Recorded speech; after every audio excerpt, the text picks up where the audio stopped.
kita bersatu di dalam doa, mengucap syukur ya Allah Bapa, Tuhan Yesus, dan Allah Roh Kudus buat kasih dan penyertaan yang tak henti-hentinya Engkau berikan kepada setiap kami di tempat kami masing-masing ya Allah. Engkau masih memberikan kami sebuah persekutuan ya Allah. Kami boleh dapat menikmati ibadah pada hari ini bukan karena kuat dan hebat kami, semua karena kasih Kristus yang telah tercurah bagi setiap kami. Kami mengucap syukur buat pengorbanan Tuhan Yesus di kayu salib yang menunjukkan bahwa Engkau Allah yang begitu penuh dengan belas kasihan kepada kami manusia yang berdosa ini, dan kebangkitan-Mu menunjukkan bahwa Engkau telah menang dari dosa dan maut ya Allah. Kiranya setiap kami boleh benar-benar menikmati kematian dan kebangkitan-Mu ya Allah, agar kiranya ketika kami menikmati ini, kami tidak hanya menikmati kepada diri kami sendiri, tapi boleh kami berikan kepada orang-orang lain yang belum mengenal Kristus. Kiranya Tuhan yang boleh memimpin ibadah kami dari awal sampai akhir nanti. Kiranya Allah Roh Kudus yang boleh mengubahkan setiap hati kami, memberikan kami fokus yang terarah kepada ibadah ini, agar kiranya nama Tuhan yang boleh dipermuliakan melalui ibadah ini.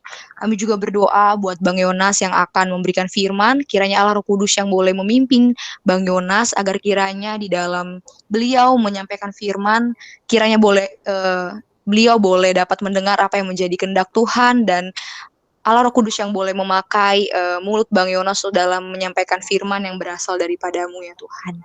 Kami panjatkan doa ini kepada Bapa di sorga, dengan perantara anak-Mu Tuhan Yesus Kristus kami telah berdoa. Amin. Shalom teman-teman.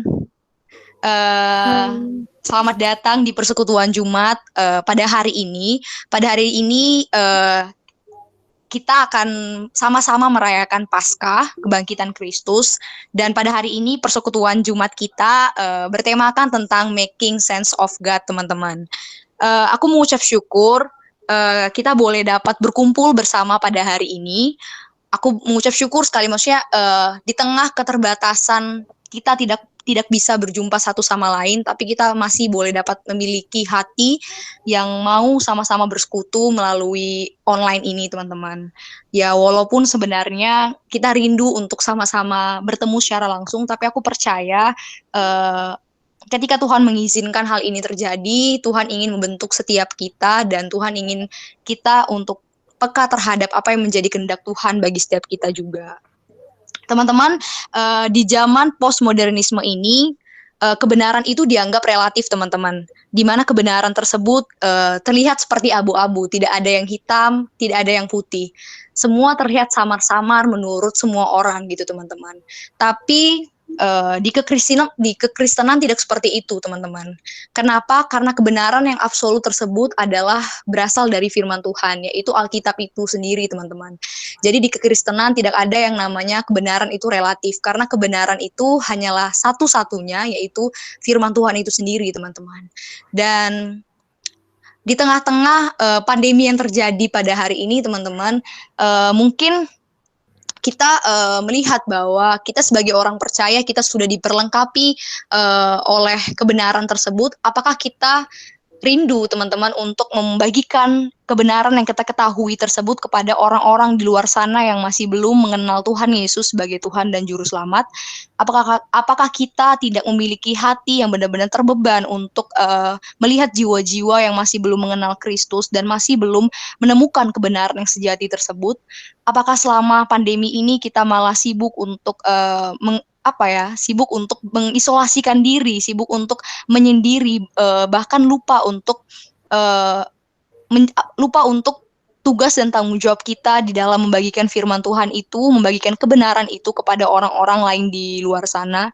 Itu mungkin menjadi refleksi bagi kita semua yang hadir pada PJ hari ini, agar kita boleh mengingat apa yang menjadi tanggung jawab kita sebagai orang yang telah diberikan dan dikaruniakan keselamatan itu, agar kita tidak boleh menikmati keselamatan itu sendiri, tapi kita boleh membagikan keselamatan itu kepada orang-orang di luar sana yang masih belum mengenal Kristus.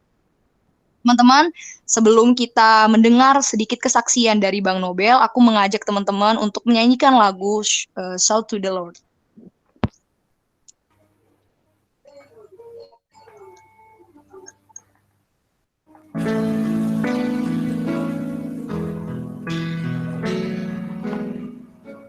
My Jesus, my Savior, Lord, there is none like you. All of my days, I want to praise the wonders of your mighty love. My comfort, my shelter, tower of refuge and strength. Let every breath, all that I am, never cease to worship you. Shout to the Lord on the earth, let us sing. Power and majesty, praise to the King. Mountains bow down and the seas will roar at the sound of your name. I sing for joy at the work of your hand. Forever I love you, forever I stand. Nothing compares to the promise I in you.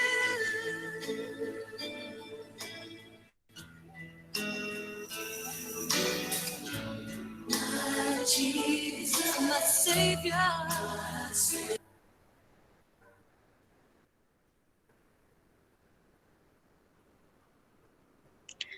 Teman-teman, mari kita mendengarkan kesaksian dari Bang Nobel terkait dengan pasca dan postmodernisme.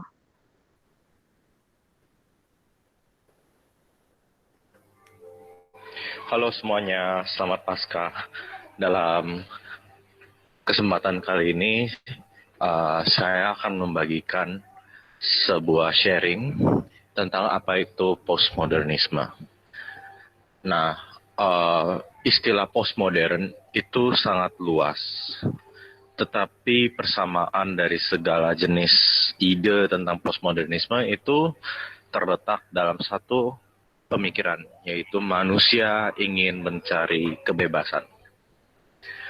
Nah, bagaimana ini terjadi?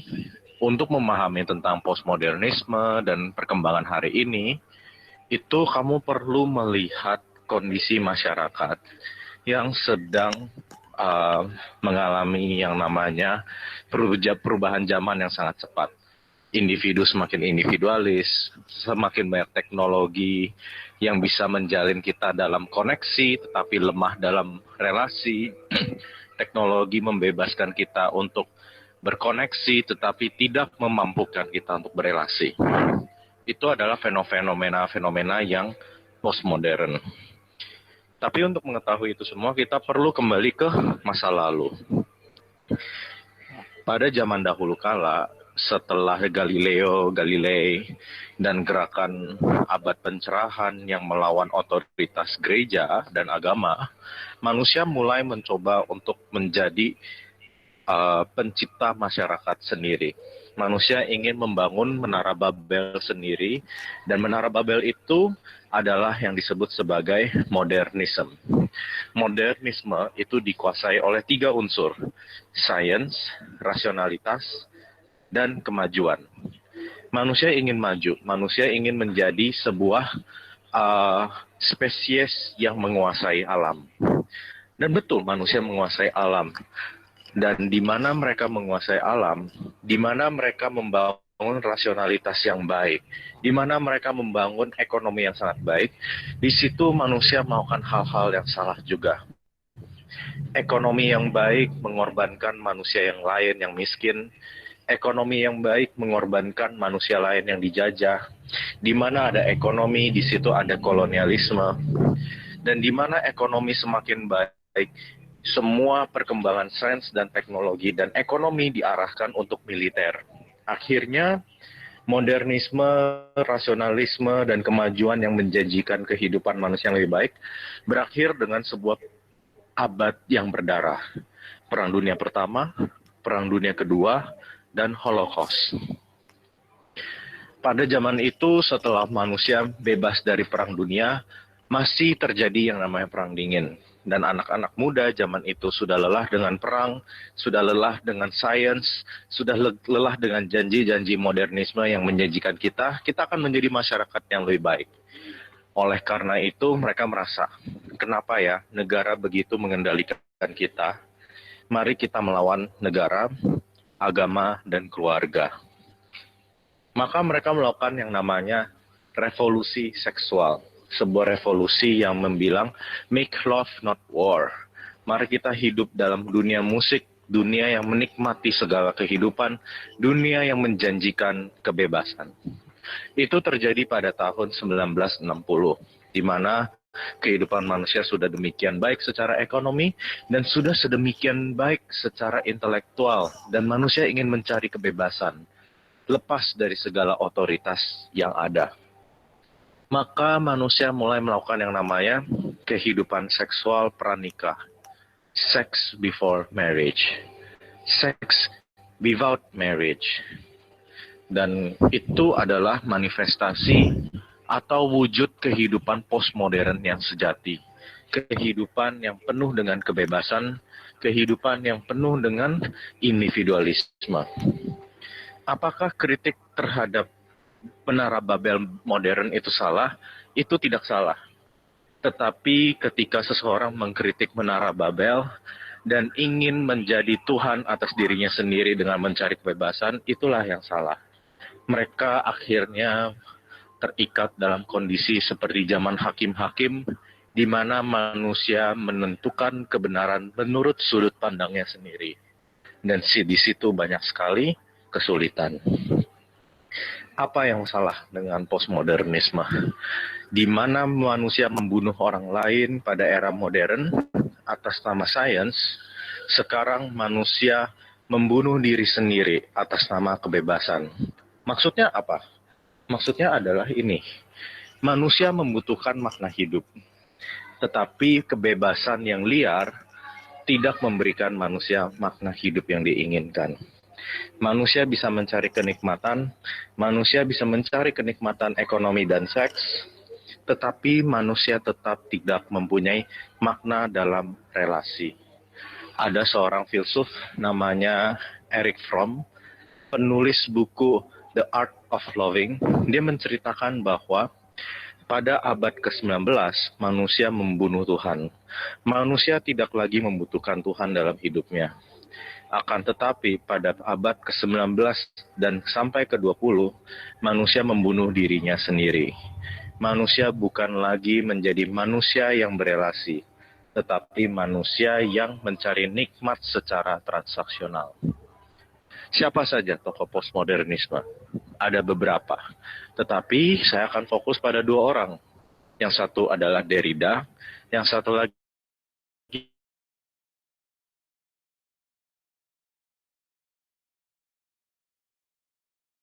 modernisme, bahwa merekalah yang mempunyai pengetahuan yang sejati, bahwa merekalah yang mempunyai kebenaran yang sejati. Padahal pada akhirnya kebenaran tersebut adalah bentuk kesombongan manusia. Orang membangun ego dengan mengatasnamakan reason. Itulah yang menjadi masalah bagi seorang Derrida. Derrida akhirnya dilanjutkan oleh pemikir Prancis berikutnya, yaitu Michel Foucault. Michel Foucault adalah seorang gay. Dia sendiri menjelaskan bahwa manusia perlu bebas dari segala otoritas yang mengendalikannya. Apa saja otoritas mengendalikan manusia? Bisa saja otoritas itu adalah militer, dengan menggunakan kekuatan yang keras untuk menekan manusia. Tetapi Foucault juga menjelaskan bahwa postmodernisme harus membebaskan diri dari kekangan kekuasaan yang lembut, seperti pendidikan, seperti ajaran agama, ajaran keluarga, bahkan sampai psikologi. Utama dari segala jenis postmodernisme adalah manusia can be himself, can be yourself. Tetapi menurut kepentingannya sendiri, manusia bisa menjadi seseorang yang bebas. sesuai dengan apa yang dia pandang baik. Itu adalah yang ditekankan oleh Foucault. Dia menjelaskan bahwa seorang homoseksual tidak perlu merasa berdosa karena dia berbeda dengan ajaran agama. Dia perlu melakukan yang namanya pembebasan diri dari rasa bersalah. Demikian juga dengan orang-orang lain yang telah melakukan seks bebas pada zaman 1960. Itu bukanlah sebuah dosa, kata Foucault. Itu adalah kebebasan individu. Postmodernisme dan segala gerakan yang ada, seks di luar nikah, aborsi, feminisme radikal, maupun sampai ke dalam yang namanya LGBT, itu sudah ada pada zaman 1960. Bahkan sudah ada dari zaman yang lebih jauh lagi, yaitu pada zaman Sodom dan Gomora. Itu sudah ada, tidak ada yang baru di bawah matahari ini. Lalu apa sebetulnya yang perlu kita pelajari? Apabila kita mau mencoba untuk hidup sebagai seorang postmodern, kita perlu melihat kehidupan Salomo di dalam kitab Pengkhotbah, bahwa segala upaya untuk mencari kenikmatan akan berakhir dengan kesia-siaan. Yang manusia butuhkan bukan nikmat. Yang manusia butuhkan adalah relasi. Itu saya kira diceritakan juga oleh Tuhan Yesus. Ada anak sulung, ada anak bungsu. Anak sulung dalam kisah anak yang hilang adalah anak yang mengabdi kepada Tuhan. Tanda kutip mengabdi. Sebenarnya dia bersifat religius, dia bersifat teratur seperti orang modern, bersikap konformis untuk mengikuti segala rutinitas. Akan tetapi dia sendiri tidak mencintai sang ayah. Orang postmodern seperti anak bungsu, mempunyai kebebasan, hilang di luar rumah, menjadi liberal, mencari aktualisasi diri, be yourself dengan keluar dari rumah. Itu adalah orang postmodern. Tapi akhirnya seperti kata Salomo, ujung-ujungnya adalah kesia-siaan. Kenikmatan seksual, kenikmatan ekonomi, kenikmatan dari kebebasan yang liar tidak membebaskan manusia dari rasa sendiri. Kita hidup di zaman itu. Kita hidup di zaman yang penuh dengan tawaran. Kita ada Facebook, ada Instagram, ada Tinder, dan semua itu aplikasi-aplikasi yang telah disediakan bergerak dalam satu hal, yaitu manusia mencari perhatian. Manusia mencari friends, followers, and dates. Manusia bisa mengkoneksi diri dengan siapa yang dia suka, mendiskoneksi dengan orang yang tidak dia suka. Fokusnya adalah diri sendiri. Akan tetapi hidup sendirian dengan memanfaatkan orang yang dapat kita nikmati, bukanlah hidup yang betul-betul membebaskan. Akhirnya manusia tetap sendirian, manusia tetap merasa orang lain hanya akan ada jika dia bisa memuaskan saya. Tetapi siapa yang bisa betul-betul memuaskan manusia kalau bukan Tuhan sendiri? Maka kehidupan postmodern sudah menjadi kesulitan bagi kita pada hari ini. Kita sudah terjebak dalam rasa sendirian. Itu adalah masalah utama pada hari ini. Teman-teman tahu dalam kisah Yohanes 3 dan 4, ada dua jenis manusia. Manusia modern yang teratur seperti Nikodemus, dan manusia postmodern seperti perempuan Samaria. Orang modern tidak paham relasi, paham aturan. Orang postmodern tidak paham relasi, tidak paham aturan. Dan Tuhan Yesus mencari dua manusia ini. Manusia seperti Nikodemus yang religius dan manusia perempuan Samaria yang liberal. Dan Tuhan Yesus mengatakan bahwa tidak ada orang yang bisa memuaskan manusia. Air yang kita nafas, air yang kita hirup hari ini, yang kita nikmati hari ini akan membuat kita haus lagi.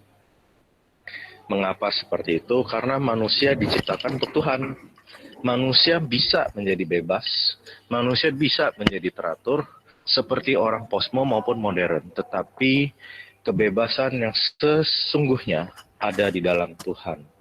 Dan itu Tuhan berikan kepada kita, supaya kamu bisa mendapatkan air yang kekal itu.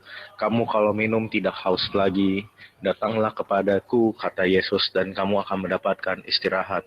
Itu adalah kebutuhan orang postmodern hari ini. Kita membutuhkan relasi dengan juru selamat yang sejati. Bisa banyak sekali koneksi, bisa jutaan followers, tetapi itu hanyalah jumlah, bukan kualitas yang sesungguhnya. Maka pada hari ini kita bukan lagi mencari hanya sebuah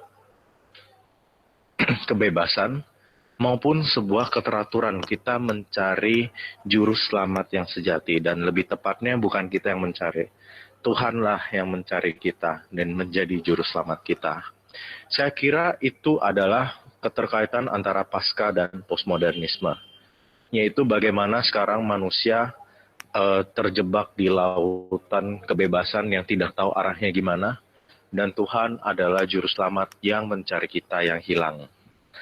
Semoga presentasi ini bisa membantu teman-teman untuk memahami apa itu postmodernisme dan Paskah, bisa memahami apa saja pergumulan kita hari ini, dan juga bisa menjadi berkat bagi yang lain. Tuhan mengasihi anak bungsu dan anak sulung, bukan karena mereka teratur, bukan karena mereka bebas, tetapi semata-mata karena Allah mengasihi anaknya. Demikian pesan Paskah. Tuhan memberkati. Amin. Teman-teman, kemudian kita akan mendengarkan firman Tuhan dari Bang Yonas. Kepada Bang Yonas, dipersilahkan.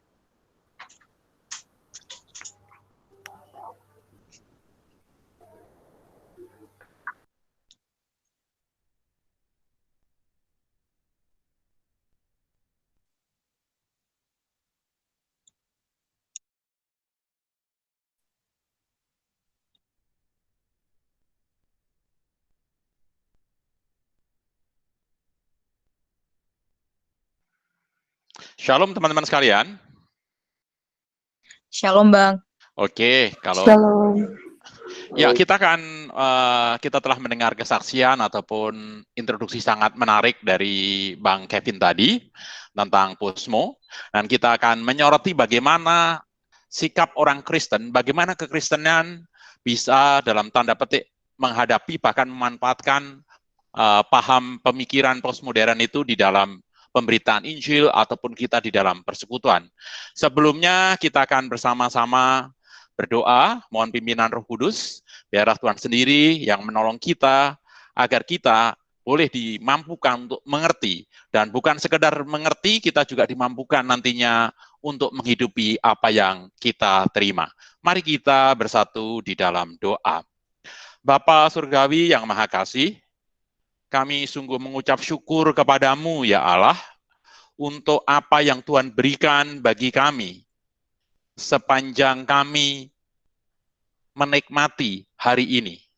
Kami mengucap syukur, karena sekalipun kami sudah 1 minggu merayakan Paskah, kami sekarang sebagai mahasiswa yang ada di FISIP UI ini ya Tuhan, bersama-sama disatukan lintas tempat untuk bersama-sama bersekutu dan bersama-sama merayakan Paskah dengan membahas satu tema yang tidak asing bagi kami, karena itu melingkupi kami, namun juga membuat kami gagap. Oleh karena itu ya Tuhan, kami tidak mendasari percakapan kami malam hari ini dengan pemberitaan firman-Mu. Oleh karena itu, teduhkan hati kami ya Tuhan dari suara-suara lain yang ingin mengganggu pemberitaan firman Tuhan, sehingga firman-Mu sudah jelas terdengar di tengah-tengah kami, dan kami tunduk di bawah otoritasnya. Hamba-Mu yang malam hari ini Engkau utus menjadi pemberitamu ya Allah, di tengah-tengah kelemahan, keterbatasan, dan keberdosaan hamba-Mu, kiranya anugerah Tuhan yang sempurna boleh menolong hamba-Mu untuk menyampaikan Injil Tuhan dengan bersahaja dan setia. Demikian juga Tuhan anugerahkan bagi kami hati yang lembut untuk menerima untuk mengerti dan menerima kebenaran firman Tuhan. Dan bukan sekedar hati yang untuk mengerti dan menerima kebenaran firman Tuhan, anugerahkan juga kepada kami hati yang taat untuk melakukan dan hidup di dalam firman Tuhan. Berbicaralah, bersabdalah ya Allah, sebab umat kepunyaanmu ini sedia mendengarkannya. Di dalam kasih Kristus Yesus, firman yang telah menjadi manusia, kami berdoa dan mengucap syukur. Amin. Kita akan mendasari percakapan kita pada malam hari ini, teman-teman, dengan membaca surat Rasul Paulus kepada jemaat di Kolose. Menurut Kolose pasal yang kedua, ayat 6 hingga ayatnya yang ke-9. Kolose 2 ayat 6 sampai hingga 9, demikian ada tertulis. Kamu telah menerima Kristus Yesus, Tuhan kita. Karena itu hendaklah hidupmu tetap di dalam Dia. Hendaklah kamu berakar di dalam Dia dan dibangun di atas Dia. Hendaklah kamu bertambah teguh dalam iman yang telah diajarkan kepadamu. Dan hendaklah hatimu melimpah dengan syukur. Hati-hatilah, supaya jangan ada yang menawan kamu dengan filsafatnya yang kosong dan palsu, menurut ajaran turun-temurun dan roh-roh dunia, tetapi tidak menurut Kristus. Sebab di dalam Dialah berdiam segala secara jasmaniah, seluruh kepenuhan kealahan. Sebelum saya melanjutkan, saya mohon konfirmasi apakah slide saya ditampilkan dengan baik? Iya Bang, sudah. Oke, baik. Baik. Ya. Ketika saya mencoba mencari landasan Alkitab untuk mengapa kita membahas apa itu postmodernisme, saya teringat akan ketika saya sedang kuliah pengantar perjanjian baru, dan ketika membahas surat-surat Rasul Paulus, saya teringat dengan case yang ada di Kolose ini. Jadi, saya memilih teks ini bukan karena semata-mata di dalam bacaan tadi ada kata filsafat, dan malam hari ini kita membahas salah satu kerangka pikir ataupun kelompok pemikiran yang disebut postmodern, maka saya mengambil teks itu. Bukan demikian, melainkan karena latar belakang dari jemaat Kolose yang masih begitu muda, jemaat Kristen yang belum terlalu established, sudah harus menghadapi berbagai macam tantangan. Salah satunya yang paling menonjol adalah tantangan tentang pengajaran. Dan untuk jemaat di Kolose ini sangat kompleks, sehingga para ahli tidak bisa mengelompokkan ajaran apa. Kalau misalnya kita berbicara misalnya Efesus dan Galati, kita gampang. Oh, itu kaum Judaizer, orang-orang Yudais, orang yang Yahudi yang berusaha membawa paham Judaismenya. Kalau kita ke kitab Roma, kita tahu ada kelompok Stois di sana, ada kelompok libertinisme di sana, dan seterusnya, dan seterusnya. Tetapi untuk jemaat Kolose ini begitu kompleks, sehingga para ahli perjanjian baru menyebutnya ajaran itu sebagai bidat Kolose, begitu saja. Mereka campuran pemahaman yang menyerang di pemikiran yang menyerang kekristenan di Kolose itu campuran dari ada Yudaisme, ada asketism, ada mysticism, ada agama-agama misteri, juga gnosticism yang sangat disoroti oleh Rasul Yohanes. Mereka mengajarkan bahwa materi, ada yang mengatakan materi ini kekal, dunia ini akan kekal. Sebaliknya ada juga yang mengajarkan jiwa itu tidak kekal. Mungkin kalau kita ngomong jiwa tidak kekal, selesai. Sesimpel itu. Tetapi kalau kita pelajari di balik pemikiran, kalau jiwa tidak kekal, kehidupan kekal tidak ada, maka akan bertanya, buat apa kita beragama? Buat apa kita menjadi orang yang saleh? Buat apa kita punya spiritualitas? Dan seterusnya yang dampaknya akan kompleks. Ya. Demikian juga mereka menyembah roh-roh kegelapan, menyembah malaikat-malaikat, berkanjang dalam penglihatan-penglihatan. Itulah latar belakang yang ada di Kolose. Sangat kompleks. Jadi, kalau sekarang ini kekristenan juga didera oleh bidat-bidat, oleh arus pemikiran filsafat yang begitu beragam, orang Kristen atau kekristenan tidak heran lagi. Seharusnya tidak perlu gagap.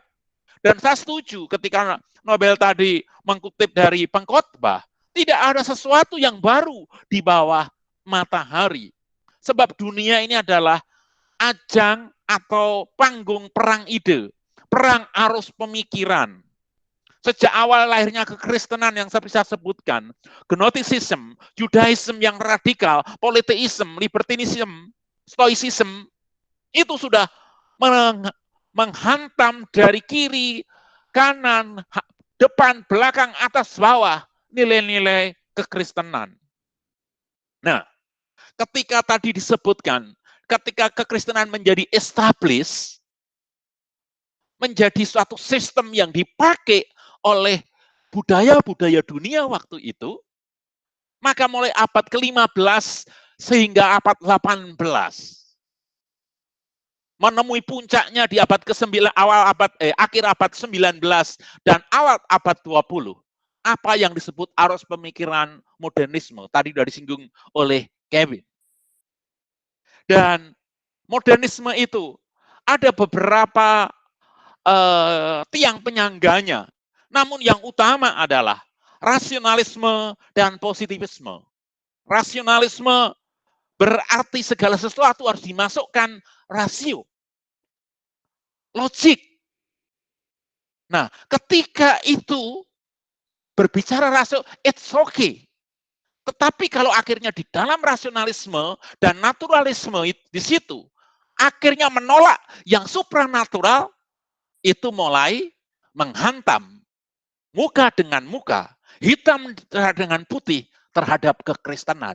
Nanti berbeda dengan posmo yang menggerogotinya lebih halus, lebih berbahaya.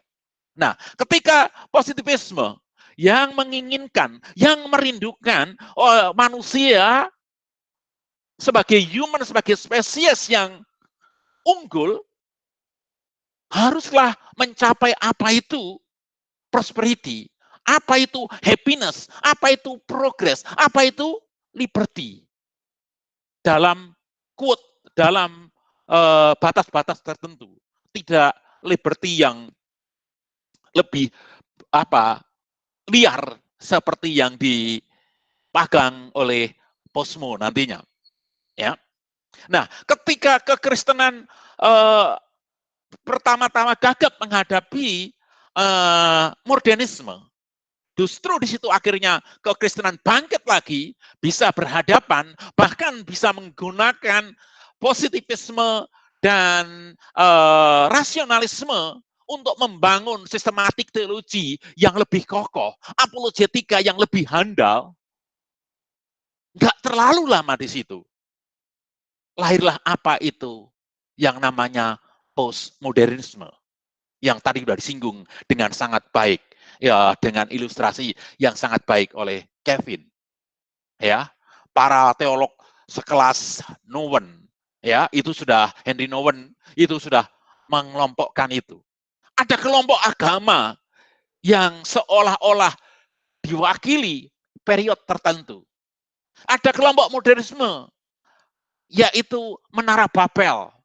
Dan oleh alur baru, yaitu peperangan demi peperangan pasca rusaknya Babel. Itu yang disebut sebagai posmo. Dan itu dimulai dari akhir atau pertengahan abad 20 hingga awal abad 21. Mereka menyebutnya posmo. Postmodern. Kenapa itu lahir? Tadi sudah disinggung dengan baik oleh Kevin. Di situ bahwa karena ternyata rasionalisme dan secara khusus positivisme ternyata tidak menghasilkan hal atau mimpi-mimpi yang indah yang yang dirindukan sejak abad ke-15 sampai 18, awal 19 sampai akhir abad 19. Akhirnya itu tidak tercapai. Ternyata ketika ilmu pengetahuan makin maju, tidak membuat orang hidup lebih damai, dengan ilmu pengetahuan menghancurkan yang lain, dan seterusnya, dan seterusnya. Maka kelompok ini mengatakan modernisme is over. Modernisme sudah mati, post already, sudah selesai. Dan kerangka berpikir rasionalisme yang berpikir dengan sangat logik, dengan step by step-nya itu, dan antara premis yang satu, premis berikutnya begitu rapi, tersusun untuk menghasilkan suatu kesimpulan yang disebut kebenaran. Karena dianggap gagal, maka perlu itu diskontrak. Perlu itu diruntuhkan, perlu itu dibongkar ulang. Yang dipelopori oleh tadi Jacques Derrida tadi. Ya. Nah, oleh karena itu, tokoh-tokoh yang banyak tadi menyimpulkan bahwa posmo itu adalah suatu reaksi atau respon kecewa terhadap kegagalan modernisme yang awalnya punya mimpi untuk mengangkat derajat manusia, membuat dunia lebih baik, ternyata gagal total. Maka ini perlu didiskontrak.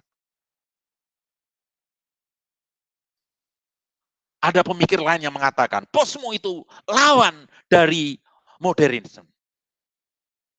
Kalau Derrida tadi mengatakan posmo adalah discontraction, dari perombakan ulang dari modernisme. Ada yang lain mengatakan itu pengembangan dari modernitas. Tetapi kalau kita berpikir, kita belajar dari sejarah, baik itu agama, baik itu harus pemikiran, tidak ada sesuatu yang baru. Hanya merupakan reaksi terhadap pemikiran-pemikiran yang sebelumnya. Tapi menurut saya, dengan memberi istilah posmo sendiri, itu ada satu kepongahan tersendiri dari orang-orang yang mencetuskan dan orang-orang yang mengikutinya. Seolah mengatakan modernisme is over. Ya. Nah,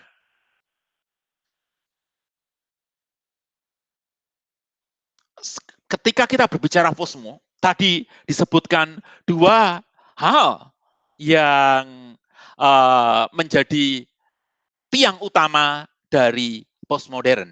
Dari sejarahnya, ya, ketika modernisme dengan struktur berpikir yang alur yang terstruktur menghasilkan suatu kesimpulan yang kebenaran, maka orang mengatakan berdasarkan teori A, B, C, ini loh kebenaran.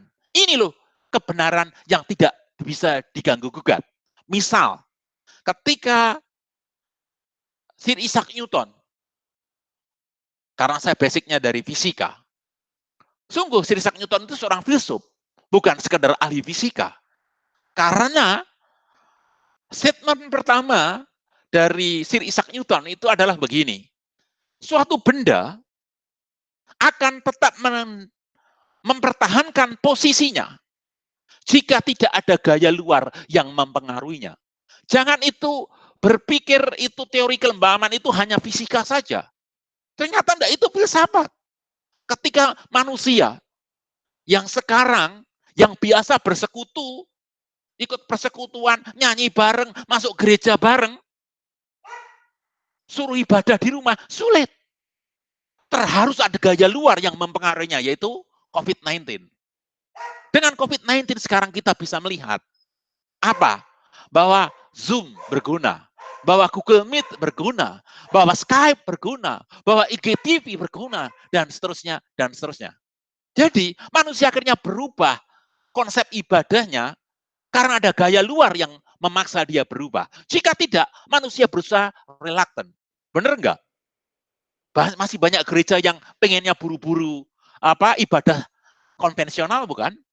Nah,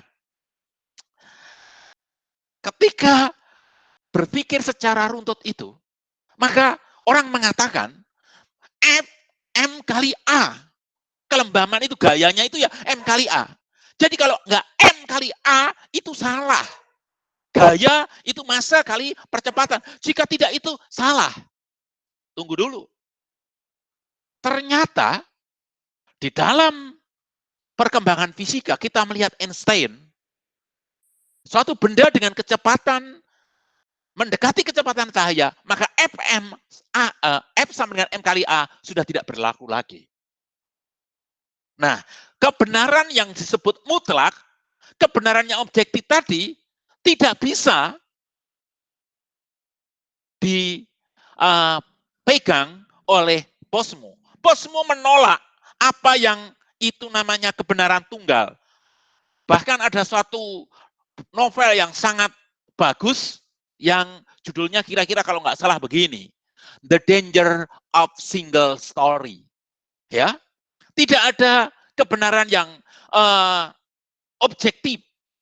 Misalnya begini, kita sepakat, coba teman-teman yang cowok, saya mau tanya, misalnya ada seorang cewek lewat, seret gitu lewat, langsung bilang, wah itu cantik. Semua, baik Nobel yang ada di situ, baik Jeremy yang ada di situ, sepakat mengatakan itu cantik. Ya itu cantik gitu loh. Noh, kenapa cantik? Ada yang mengatakan, oh cantik itu tinggi, cantik itu putih, cantik itu langsing, cantik itu proporsional. Ya, bagi orang modern itu dimengerti, langsung sepakat itu cantik. Tapi orang posmo kan mengatakan, oh enggak gitu dong, kita mengatakan itu cantik karena sudah ada kesepakatan kriteria kecantikan yang saya sebutkan tadi. Coba kalian, misalnya, lari sebelum dinasti Tang di Tiongkok sana. Cantik, nggak begitu definisinya. Ya, cantik, definisinya kakinya kecil. Maka para putri kerajaan dinasti yang kuno itu anak gadisnya selalu diikat dan dipakai sepatu kecil. Atau ada salah satu suku di Afrika, cantik itu justru kalau ukurannya jumbo, begitu. Jadi kita nggak bisa. Oh itu nggak bisa. Kita mengatakan itu cantik karena kita sepakat. Contoh yang lain. Ada seseorang lewat, pakai topi. Wah, topinya bagus. Kok kamu tahu itu topi? Oh iya, karena kita tahu topi itu per definisinya adalah sesuatu yang bulat melingkar di kepala. Maka kita bersepakat itu menyebutnya topi. Tapi bagi posmo, oh itu enggak topi. Itu kita mengatakan itu topi karena kesepakatan. Jadi tidak ada namanya kebenaran yang objektif. Itu hanya kesepakatan. Nah, apalagi kita berbicara tiang yang kedua, kebenaran itu mutlak. Itu tidak ada. Ya, mutlak. Yang ada itu relatif. Nah, kalau mengatakan padahal per definisi ini udah contradictio interminis. Mengapa? Tidak ada kebenaran mutlak ketika ngomong itu si posmo yang mengatakan tidak ada kebenaran mutlak, termasuk statement dia yang disebut kebenaran itu juga relatif. Which is itu membunuh dirinya sendiri. Ya. Sekali lagi, dua tiang utama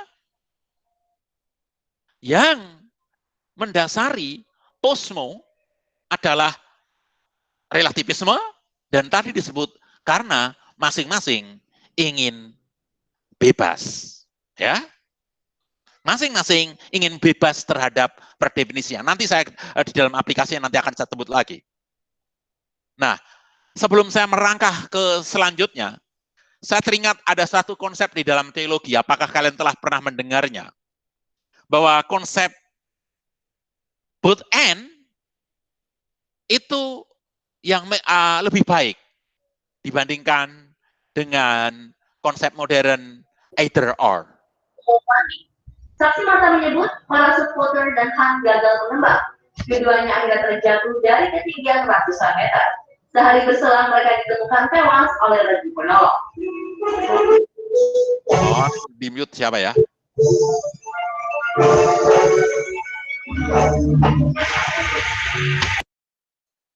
Nah, terima kasih. Ya, both and dan either or. Kalau modernisme, either ini yang benar atau itu yang benar. Kalau ini yang benar, berarti itu salah. Maka nafasnya adalah either or. Sedangkan Posmo mengatakan, oh enggak, itu pongah, itu gegabah, itu otoriter, pemahaman seperti itu. Bisa saja bagi Posmo itu, ini benar, itu benar. But ini dan itu sama-sama benar. Tetapi mari kita uji pemikiran Posmo ini. Ketika dia mengatakan, I would prefer both and concept, either or concept. Ketika dia mengatakan, aku lebih senang menggunakan konsep both and tinimbang either or. Ketika memutuskan untuk memilih both and dibandingkan either or, berarti dia sendiri mengikuti konsep either or. Ya, dibanding aku memilih either or, aku lebih memilih both and. Ya, di sini pijakan dari Posmo sebenarnya tidak terlalu kokoh. Memang Posmo napasnya adalah fleksibilitas. Sedangkan modernisme kekokohannya. Nah, bagaimana misalnya contoh gitu ya, ketika pemikiran Posmo yang meragukan fakta kebangkitan, padahal kebangkitan atau Paskah merupakan jantung iman Kristen. Maka saya mungkin lebih berpihak kepada konsep modernisme. Buat saya, kebangkitan itu fakta historis. Kebangkitan bukan definisi filsafat. Kalau definisi filsafat, maka kamu boleh berpandangan berbeda dengan saya. Tetapi kalau kebangkitan itu fakta historis, maka harus diterima sebagai fakta yang tidak bisa ditolak. Sama objektifnya, sama historisnya, kalau saya mengatakan api itu panas. Kalau orang Posmo mengatakan, wah itu kan kesepakatan kamu, api itu panas, jadi selomot aja, panas atau enggak, gitu. Ya, jadi sekali lagi, ketika membahas hal-hal tertentu, misalnya kebangkitan, saya mengatakan, kalau ada orang Posmo meragukan Paskah atau kebangkitan, saya akan mengatakan ini fakta historis. Sama seperti fakta historis kalau kalian adalah mahasiswa yang ada di FISIP UI. Ya, nggak akan, wah per definisi saya, enggak. Ini enggak ngomong filsafat, ini ngomong fakta. Bagaimana dengan pandangan Posmo terhadap iman Kristen? Yang secara umum, khususnya kebenaran Kristen, ajaran Kristen, pemberitaan Injil, dan lain sebagainya. Sebelum saya pergi ke sana, saya ingin masuk. Sebelum menjinakkan pemikiran itu, atau sebelum kita bisa menunggangi pemikiran itu, apa sih yang dijual? Apa sih yang dianggap laku, yang dianggap menjadi strong point dari Posmo sehingga mengganggu kekristenan? Secara khusus di dalam pemberitaan kebenaran atau pemberitaan Injil, yang pertama, orang-orang Posmo mementingkan presentasi sebagai ganti esensi. Mengapa? Karena esensi sudah dirobak oleh dia, tidak ada satu kebenaran yang tunggal, maka esensi itu bukan tidak ada. Kalau esensi tidak ada, yang penting ya bungkusnya. Kalau mau laku acara, kalau mau laku khotbah, nggak usah yang berat-berat. Yang penting jemaat happy, yang penting jemaat merasa terberkati, yang penting semuanya suka, yang penting semua bahagia. Jadi Mari kita kemas ibadah itu senyaman mungkin. Kamu langsung bisa melihat kan betapa Posmo sudah menguasai gereja. Ya kan? Jangan ngundang Bang Yonas orangnya serius, khotbahnya panjang. Mana pernah ada nada turun dari Bang Yonas, kan gitu. Ya, kalau nggak ada pembicara baru undang Bang Yonas gitu ya. Misalnya itu. Yang kedua adalah tafsir alternatif sebagai ganti dogma. Wah, Yesus Kristus Tuhan dan Juru Selamat, itu dogma Kristen. Alkitab adalah firman Allah, itu dogma Kristen. Enggak lah ya. Kan, di luar kekristenan masih banyak nilai-nilai. Sutta Pitaka ada. Ya, ajaran Konfusius bagus. Ya. Jadi jangan sombong banget lah, seolah-olah Alkitab di atas segalanya, kan gitu. Ya. Yesus Kristus itu jalan. Harusnya tafsiran yang lebih benar itu salah satu jalan. Ya kan? Yang penting kan tujuannya apa? Nah ini, tafsir alternatif ingin ganti dogma. Contoh yang lain, nggak usah bicara dosa lah. Dosa itu kan subjektif. Atau tadi Bang Kevin sudah singgung. Dosa itu kan hanya perasaan bersalah. Ya kan? Kalau kita ajarkan tentang moral, tentang etik, maka masalah-masalah yang disebut orang Kristen dosa yang mengikat itu kan kita selesaikan. Kalau gitu khotbahnya isinya moral dan etik saja. Khotbah di bukit, ya kan? Nggak usah lah khotbah kepada Nikodemus yang mengatakan kamu harus dilahirkan kembali. Lahir kembali itu perubahan cara pandang, perubahan paradigma berpikir, gitu aja, kan gitu. Kan lebih diterima. Ini yang ditawarkan oleh Posmo. Ortopraksi sebagai ganti ortodoksi. Yang penting itu kan tindakannya, dampaknya. Orang Kristen tuh nggak perlu, doktrin dari bibliologi, kristologi, pneumatologi, ribet ya. Membawa dampak enggak orang Kristen. Kalau membawa dampak, seperti membawa dampak enggak. Saya mengatakan, Injil selalu direduksi. Sering orang mengasosiasikan Injil itu sebagai the work of Christ saja. Enggak. Kisah para rasul dan Injil sinoptik serta Injil Yohanes, keempat Injil, mencatat yang dimaksud Injil itu selain berbicara the work of Christ, juga berbicara the person of Christ. Jadi diri Kristus sebagai Tuhan dan Juru Selamat. Selain tentu saja Kristus menyembuhkan, Kristus memberi makan, gereja memberi makan, gereja menyembuhkan penyakit masyarakat, tetapi jangan berhenti di situ. Gereja juga memberitakan bahwa Yesus menjadi sentral tindakan kita karena Yesus adalah Tuhan dan Juru Selamat. Posmo, yang penting tindakannya, nggak perlu ortodoksinya, ajarannya nggak terlalu penting. Dan yang terakhir adalah produksi makna sebagai ganti objektivitas penafsiran. Nggak perlu menafsir, nggak perlu mengikuti kaidah-kaidah hermeneutik. PA nggak usah ngikutin ini. Hatimu ngomong apa? Rohmu ngomong apa? Suara hati kamu ngomong apa? Itu makna Tuhan, sehingga menjadi rema buat kita. Ini semua adalah tantangan nilai jual yang ada di postmodern.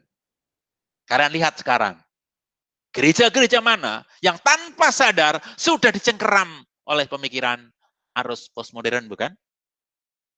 Mungkin kita pun juga mulai begitu. Dengan kata lain, tantangan posmo paling utama adalah ketidakadaan patokan, ketidakadaan standar, ketidakadaan kebenaran mutlak. Kalau Yesus sebagai Tuhan dan Selamat kita mengklaim mengatakan, I am the way and the truth, sekarang setiap orang posmo mengatakan, I am the truth. Maka tidak aneh ketika kebebasan revolusi seksual tadi, tubuhku sendiri, keinginanku sendiri, saya mau mengekspresikan dengan cara bagaimana, itu my authority. Saya tidak mau ada otoritas lain yang namanya dogma, yang namanya etis, yang namanya moral, yang namanya agama. Tubuhku, aku berkuasa atas tubuhku sendiri. Keliaran pemikiran ini dikritisi dengan sangat baik oleh Rasul Yohanes. Rasul yang terkenal lemah lembut tadi. Dia mengatakan, dunia ini, sistem pemikiran dunia ini sedang lenyap dengan keinginannya sendiri.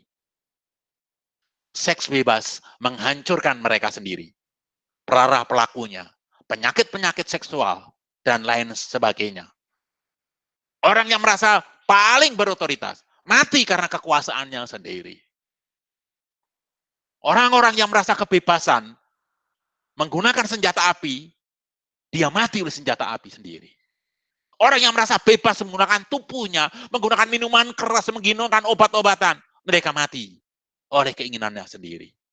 Tetapi orang yang melakukan kehendak Allah, nomos Allah, hukum Allah, akan tetap hidup selama-lamanya di dunia yang sekarang dan dunia yang akan datang.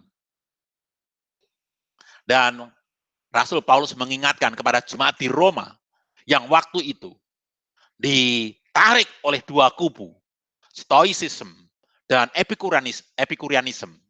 Di situ Paulus mengingatkan, oleh karena itu jangan kamu menjadi serupa dengan dunia. Do not conform with this world. Tetapi berubahlah, be thou transformed. Berubahlah. Kata-kata berubahlah di sini, selain berubah untuk diri, mengandung makna juga mengubahlah. Berubahlah dirimu, setelah itu mengubahlah. Jangan menjadi serupa dengan dunia. Jangan kompromi dengan nilai-nilai dunia yang kelihatannya benar. Tetapi, berubahlah dirimu oleh firman Allah. Dan melalui firman Allah, ubahlah dunia yang sedang menunggu kematiannya tadi. Ini slide saya yang terakhir. Bagaimana untuk menghembris, untuk memeluk, untuk merangkul orang-orang posmo yang liar secara berpikir, yang mau liar secara kehidupan, tetapi kosong, seperti kekosongan perempuan Samaria, yang tidak pernah terpuaskan oleh apapun juga, yang diperbudak oleh arus pemikirannya sendiri. Itulah posmo. Di dalamnya ada LGBT, di dalamnya ada free thinker, di dalamnya ada antinomian, dan lain sebagainya. Bagaimana nilai-nilai yang dianggap usang, nilai-nilai yang dianggap otoriter, nilai-nilai yang dianggap dingin dan kaku, yang disebut modernisme dan agama, bisa mereka terima. Kita merangkul, sama persis ketika kita menggunakan metode rasionalisme untuk mempelajari Alkitab, untuk tahu sejarah, untuk berapologetika. Bagaimana kita bisa merangkul posmo, bahkan menunggangi posmo itu sendiri. Yang pertama, kalau tadi kritiknya adalah presentasi ganti esensi, mari kita menjual esensi dengan kemasan presentasi. Kalau bungkusnya aja udah jelek, orang nggak pengen beli dalamnya. Oleh karena itu, esensi yang bagus harus dibungkus dengan bagus. Amsal menulis, perkataan yang tepat itu seperti apel emas di pinggan perak. Apel emas jangan taruh di got dong, karena orang nggak akan melihat dan nggak akan pernah berpikir ada emas di got. Hanya orang-orang pencari emas yang mungkin tahu. Oleh karena itu, kalau kekristenan mempunyai esensi, kekristenan mempunyai nilai yang mulia, mari kita kemas, mari kita bungkus yang indah juga, sehingga orang tertarik untuk membelinya. Generasi posmo, pemikir-pemikir posmo, pengikut-pengikut posmo, penyembah-penyembah posmo, mau membelinya. Gunakan IG, gunakan Line untuk memberitakan Injil. Mungkin membawa Alkitab sudah tidak terlalu menarik buat mereka. yang penting Injil diberitakan. Bukan metodenya, tetapi Injil yang diberitakan. Supaya Injil bisa diterima, gunakanlah metode yang sesuai. Menjual esensi dengan kemasan presentasi.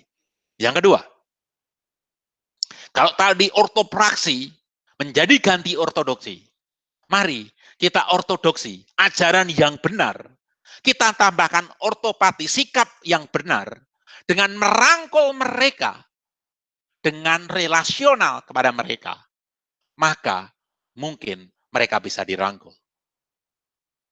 Berkali-kali saya melayani, dan mereka mengatakan, I am free thinker, I am agnosticism, dan seterusnya, I'm agnostic. Tetapi setelah saya jelajahi lebih lanjut, ternyata mereka hidup LGBT. Kenapa kamu agnostik? Buat apa saya kekristenan? Karena kekristenan menolak saya. Gereja menolak saya. Jadi, sekali lagi, ortodoksi bukan berarti menyingkirkan heterodoks. Bagaimana ortodoksi merangkul orang-orang yang heterodoks dan diluruskan kepada jalan yang ortodoks, yaitu dengan membangun relasi. Maka ortodoksi, keajaran yang benar, dengan sikap yang benar, pasti menghasilkan output ortopraksi atau praktek yang benar. Dan rangkulan ini, kita sajikan objektivitas tafsir kita dengan sikap yang relasional.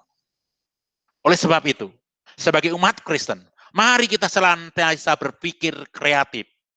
Roh apa, nilai jual apa yang digunakan untuk berusaha merongrong kekristenan. Dan kita menggunakan tenaga itu untuk menguasainya. Seperti ilmu Tai Chi di dalam silat Tiongkok. Menggunakan tenaga lawan. Ketika postmodern datang, kita harus mewaspadainya. Bukan kita menghindarinya. Kita papak, kita pelajari, kita manfaatkan. Sehingga kita tidak gagap atau ketinggalan atau hanya menjadi penonton, tidak berbuat apa-apa terhadap power yang namanya posmo ini. Ada banyak kekakuan modernisme, namun kita memanfaatkan modernisme. Maka keliaran dari posmo yang menolak dominasi kebenaran, kita rangkul.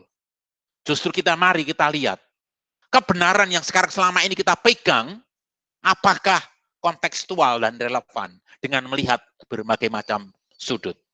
Sehingga kita bisa menyajikan kebenaran yang absolut tadi dengan kemasan yang menarik. Menutup renungan saya pada malam hari ini, posmo itu seperti orang-orang yang mempunyai pengen pergi ke pulau impian. Maka kita naik kapal, orang-orang tersebut naik kapal ke pulau impian yang selama ini diceritakan seindah Atlantis. Maka orang berbondong-bondong naik kapal ini ke pulau impian. Dan ketika sampai di pulau impian sesuai dengan GPS yang diterima, koordinatnya benar, ternyata pulau impian itu ternyata pulau yang gersang dan banyak hewan berbisanya. Setelah melihat seperti itu, maka nggak jadi ke pulau impian. Pulau impian ditinggalkan, kembali ke kapal. Dan masuk ke kapal, dia berputar-putar karena tidak ada tujuan. Kapal tadi, itulah posmo. Pulau impian tadilah itu modernisme. Ketika orang berusaha menganggap modernisme itu menjadi impian bagi umat manusia, ternyata tidak menjawab. Harusnya umat manusia yang cerdas, bukan meninggalkan pulau yang diimpikan tadi, tapi membuat pulau gersang tadi menjadi pulau impian. Itu tugas kekristenan. Kekristenan haruslah bisa mengendarai setiap arus pemikiran yang ada. Sehingga kita bisa mengatakan tidak ada sesuatu yang baru di bawah matahari. Mari, sebagai kekristenan yang sejati, kita selalu mengkomunikasikan kebenaran Allah yang absolut. Namun dengan kasih Allah yang relasional. Bukan dengan cara otoriter seperti yang dilakukan oleh orang-orang modern dulu. Tuhan Yesus memberkati kita. Amin. Teman-teman, selanjutnya kita akan masuk ke sesi tanya jawab. Jadi bagi teman-teman yang memiliki pertanyaan terkait dengan postmodernisme, teman-teman boleh memberikan komentar di kolom chat. Jadi teman-teman, ini langsung akan dijawab oleh Bang Yonas ya teman-teman. Jadi bagi teman-teman yang memiliki pertanyaan atau memiliki kebingungan terkait dengan postmodernisme, teman-teman boleh bertanya di kolom komentar.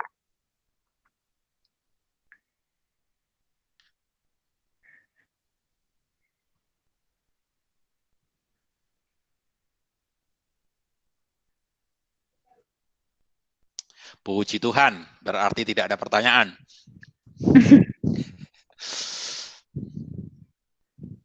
Jangan takut, saya nggak bisa jawab, karena ada Kevin yang akan menjawab. Kalau masih di dalam.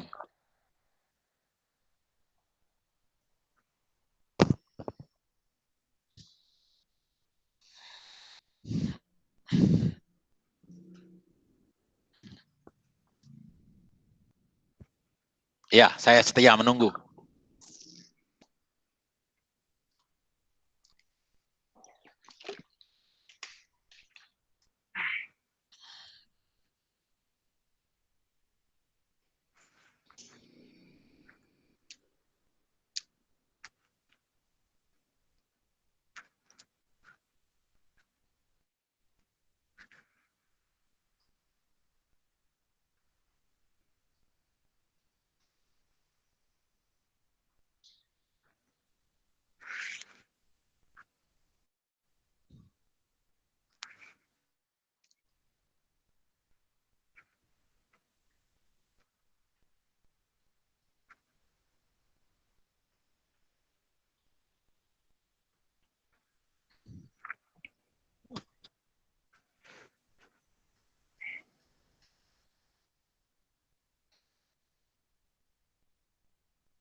Itu sudah ada pertanyaan yang masuk, Bang, dari Grace Girl, Bang.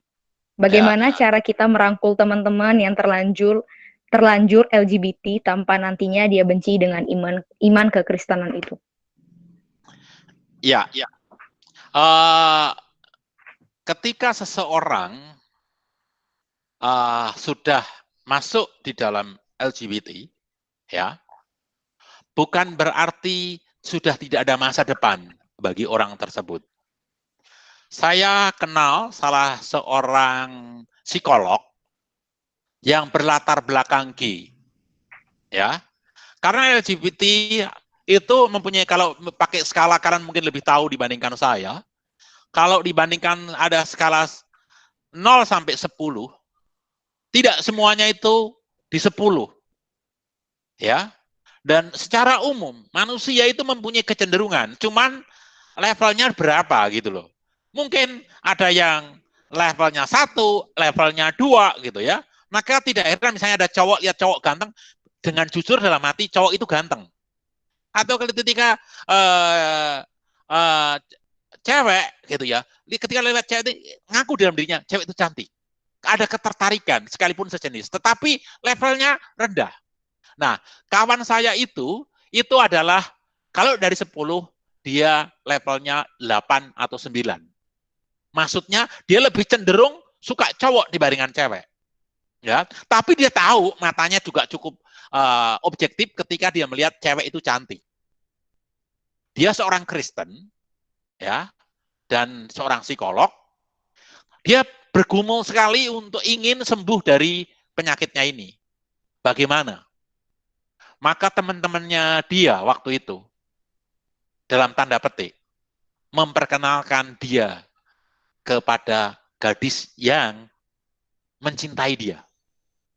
Nah, kalau posmo, oh nggak bisa, itu namanya pemaksaan, itu otoriter. Kalau kecenderungan dia gay, oke aja gitu. Oh enggak. Nah, kekristenan harus menganut konsep, ya, hate the sin, love the sinner, ya, kasihi pendosanya, benci dosanya. Tuhan Yesus tidak pernah kompromi terhadap dosa, tetapi dia mengasihi si pendosa itu. Maka ketika ada orang yang perempuan yang berzina, dia mengatakan apa? Ya, pergilah, dosamu sudah diampuni. Enggak berhenti di situ, tetapi jangan berbuat dosa lagi. Nah, orang Kristen pun juga harus begitu. Nah, kembali kepada cerita kawan saya tadi, dan pendek kata setelah pendekatan dan seterusnya, akhirnya mereka berpacaran. Dan ending story-nya menikah. Sudah selesai ceritanya? Enggak. Nah, di dalam pernikahan itu, yang semula dia G-nya itu levelnya 8 dan 9, setelah menikah, hubungan suami istri dan seterusnya, pendek kata, dia sekarang di level 2 atau 3. Masih suka lihat cowok yang ganteng banget, masih. Ya. Tetapi di dalam dirinya lebih cenderung mengasihi istrinya. Nah, maksud saya, ketika ada teman kita seperti itu, jangan dijauhi. Rangkul, tetapi hati-hati. Karena kita juga punya kelemahan. Saya banyak melayani orang-orang yang katanya melayani lesbi, dia sendiri akhirnya kecegur. Syukur kepada Allah, akhirnya bisa dipulihkan. Pendek kata, rangkul orang tersebut, kenalkan kebenaran, pada saat sama jangan menghakimi. Menghakimi itu bukan berarti menyatakan salah benar, bukan. Jangan menganggap dia rendah karena itu. Sebab orang itu juga bergumul.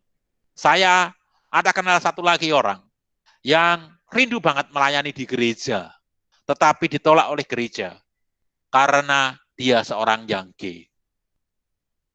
Ya, orang itu hampir meninggalkan kekristenan. Syukur ada seorang pendeta yang mengerti kelemahan dia dan dia mendampingi dan akhirnya dipulihkan. Syukur kepada Allah. Kira-kira begitu. Teman-teman, bagi teman-teman yang ada pertanyaan boleh.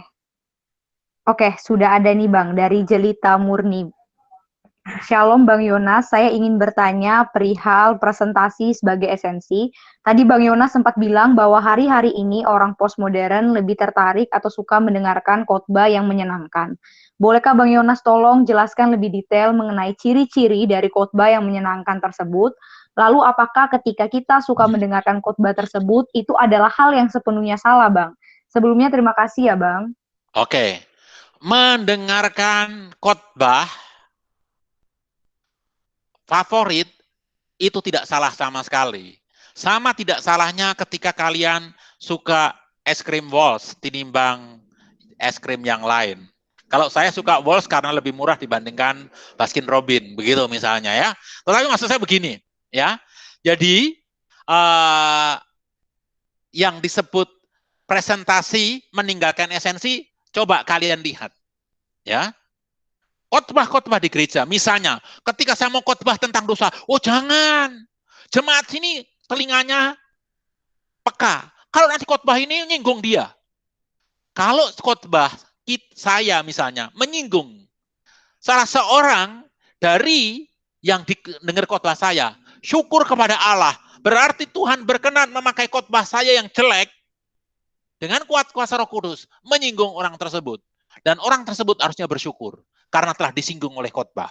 Padahal seorang pengkhotbah tidak pernah berpikir, bayangkan mau 100 orang khotbah, wah mau tak pikirin siapa yang mau gue serang, kan nggak mungkin. Apalagi kalau saya diundang di suatu gereja, kenal juga kagak. Jadi yang dimaksud mementingkan presentasi, memikirkan khotbah-khotbah yang disukai oleh jemaat. Misal, ya, khotbah yang jangan berbicara dosa lah, bicara tentang sukses saja. kesembuhan aja. Yang enak-enak aja lah. Sukses, kesembuhan, kaya, tidak terluput dari COVID-19 dan seterusnya. Itu kan enak. Jemaat suka itu. Dan kalau saya mengikuti itu, maka saya menjadi hamba jemaat. Saya bukan hamba kebenaran. Saya nggak layak disebut pemberita Injil. Saya adalah seorang stand-up komedi yang membuat mereka suka. Pertanyaan kedua, kalau gitu boleh nggak Bang saya suka kepada khotbah-khotbah tertentu? Kalau kamu suka khotbah karena enak di telingamu saja, berarti kamu tidak taat. Tetapi kalau kamu suka pendeta tertentu, karena isi khotbahnya, cara presentasinya bagus, isi khotbahnya bagus. Saya mau kasih tahu. Saya itu punya pendeta favorit, nggak usah saya sebutin namanya. Kalau malam, sebelum tidur saya dengerin khotbah dia. Gitu loh. Jadi saya juga punya pendeta favorit untuk saya dengerin khotbahnya. Nah, kemarin waktu Paskah, Jumat Agung. Kami kebaktian di rumah, saya relay gerejanya dia. Wah, dia bahas, seneng, karena saya seneng gitu, kata istri saya, ikut pendeta favoritnya Papa, gitu kan, dengerin. Nah, hari itu, dia khotbah buat saya bagus banget. Karena bahas, pakai bahasa Yunaninya itu enak gitu loh. Ya tapi buat anak istri saya muntah-muntah lah, gitu ya. Jadi, intinya, punya pendeta favorit nggak masalah. Selama yang diajarkan dia, bukan hanya menyenangkan hati kita, tetapi yang diajarkan adalah kebenaran. Kalau kamu suka kepada satu pendeta, sering pernah ditegur, waduh sakit banget ditegur, dan akhirnya buat kita berubah, syukur kepada Allah. Kalau kamu sedang sedih di dalam lembah kekelaman, dan kamu dengar khotbah di teguhan, berarti kamu mendengarkan seorang hamba Tuhan yang benar. Tetapi kalau kamu dengerin khotbah pendeta favorit kamu, karena isinya selalu kabar baik, kabar baik, kabar baik, kabar baik, dan tidak pernah membuat kamu dewasa secara rohani. Dosamu nggak pernah dikoreksi. Kelemahan kedagingan kamu nggak pernah dikoreksi. Artinya, kamu sedang menikmati candu, bukan mendengarkan firman Tuhan. Jadi, memilih pendeta favorit nggak masalah. Yang penting, yang diberitakan adalah kebenaran firman Tuhan, bukan berita yang ingin kamu dengar. Kalau kita mendengarkan berita yang ingin kita dengar saja, then we are postmodern follower instead of Christ disciple. Gitu. Terima kasih Bang Yonas atas jawaban dari Bang Yonas. Selanjutnya Bang, pertanyaan ketiga dari saya sendiri. Pertanyaannya yaitu bagaimana tanggapan Abang terkait dengan perdebatan yang terjadi di kekristenan akhir-akhir ini terkait dengan dua pendeta yang besar yang ada di Indonesia, di mana pengikut kedua pendeta ini mengklaim kebenaran mereka masing-masing gitu Bang. Tanggapan Abang bagaimana gitu Bang? Iya. Nah, tugas kenabian adalah memang memberitakan kebenaran. Dan ketika mendengarkan, saya nggak memihak salah satu pendeta, ya, karena masing-masing juga bisa dikritisi, ya. Kalau saya sebagai seorang hamba Tuhan tidak mengkritisi orang di dalam kesalahannya, maka saya tidak pantas disebut hamba Tuhan. Karena tugas kenabian itu menegur. Dan tugas firman Tuhan menyatakan kesalahan, memperbaiki kelakuan, dan mendidik orang dalam kebenaran. Artinya, setiap orang yang salah wajib ditegur.